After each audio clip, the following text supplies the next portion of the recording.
Hello everyone, मी प्राजक्ता. आज मी एका ठिकाणी चाललेली आहे आणि मी तुम्हालाही घेऊन जाणार आहे. सो ह्या व्हिडिओतून तुम्हाला सगळं कळेल की आपण कुठे जातोय, काय करणार आहोत. तर त्याच्या आधी एक थोडंसं काम आहे, तेही करणार आणि मग आपण त्या ठिकाणी जाणार आहोत. मस्तपैकी स्कूटी राईड मी एन्जॉय करते माझ्या मुलीसोबत. चला तर मग जाऊया भुर्र.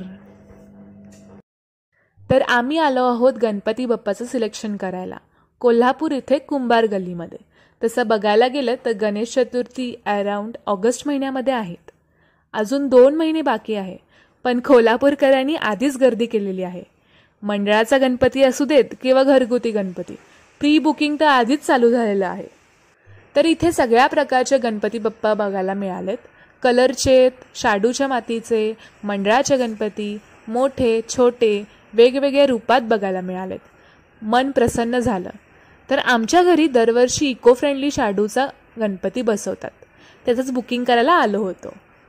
पण काय झालं माहिती आहे का, एक्झॅक्ट साईजच माहीत नव्हती, त्याच्यामुळे बुकिंग करताच नाही आलं. सो 1-2 दिवसात परत जाऊन आम्ही ते बुकिंग करून घेऊ. आम्ही 2 ते 3 शॉपमध्ये फिरलो. प्रत्येकाचं काम 1 नंबर होतं. त्यात ह्या काकांच्या इथे गेलो. ते घरातच बनवतात गणपती. त्यांच्याशी थोडंसं डिस्कस करून आम्ही तिथून निघालो. तर थोडीशी भूक लागली होती, म्हणून आम्ही येऊन पोहोचलो खांडोळीला, ज्याची नवीन फ्रँचायझी रुईकर कॉलनीमध्ये हॉटेल परेख शेजारी ओपन झाली आहे. कोल्हापूरकरांना ब्रेकफास्टसाठीचा हा बेस्ट ऑप्शन म्हणजेच खांडोळी. आत एंटर केल्यावर खूप छान ॲम्बियन्स अँड स्पेशियस आहे. तर इथे फेमस आहे खांडोळी, टोस्ट, चिकन ऑमलेट आणि बरंच काही, आणि ते पण खूप रिझनेबल रेटमध्ये. तर इथे आम्ही एक छानसा सेल्फी काढला आणि चीज म्हणत ऑर्डर दिली.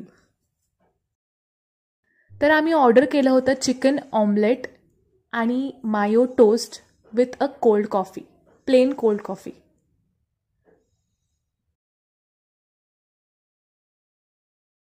तर ह्याचा एक बाईट खाताच इतकं छान वाटलं. It was so juicy and so yummy, filled with chicken stuff and cheese with मायो.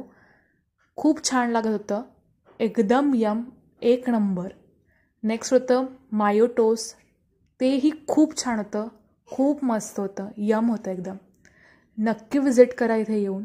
आणि बरेचसे ऑप्शन्स आहेत, ह्यातलं मला हे 2 ऑप्शन्स खूप छान आवडलेत. नक्की ट्राय करा. त्यानंतर मी मागवलं double omelette. It was just yum, 1 number. जर तुम्ही कोल्हापूरला येणार असाल तर नक्की खांडोळीला विजिट करा. डिटेल्स डिस्क्रिप्शनमध्ये आहेतच.